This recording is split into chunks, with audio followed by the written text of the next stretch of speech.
8টি ওয়ার্ডে নদী গর্ভে বিলীন হয়ে গেছে।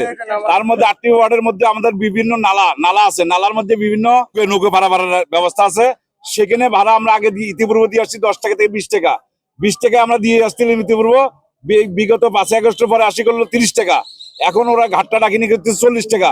মানে মরার উপরে খরা চাপাইছে এরা। তো আমি এই দাবি নিয়ে আসছি যেন আমাদের ভাড়াটা নিম্নতম আগের মতন যেন 10 টাকা ছিল, 10 টাকা থেকে যেন 20 টাকার ভিতরে করা হয়।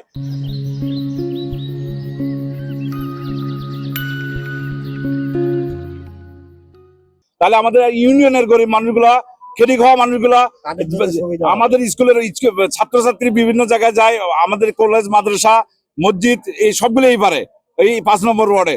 তা আমি অনুরোধ করব আপনাদের মাধ্যমে যেন আমাদের ভাড়াটার নিম্নতম 10 থেকে 20 টাকা করলে আমাদের জন্য, জনগণের জন্য ভালো। কারণ একটা চর থেকে 4টে চর আছে, 1 2 3 4, এই 40 টাকা করে ভাড়া দিতে যায় তাহলে 120 টাকা লাগে আমাদের 4টে চর ভাড়া দিতে। তাহলে আমরা 40 টাকা আমাদের পক্ষে দেওয়া সম্ভব। যেহেতু আশ্চর্য কল্পনার মানুষ এখানে, তারা আশ্চর্য মানে সরকার যে আশ্চর্য কল্পনা ঘরগুলো দেয় নাই, সেই মানুষগুলো, খেটে খাওয়া মানুষগুলা তারা কিভাবে দেবে? হাট বাজার করতে হয়, ঘাট মানে স্কুলের ছাত্রছাত্রী, অসুস্থ মানুষ সবগুলো আমাদের নৌকোযোগে পারাপার হইতে হয়।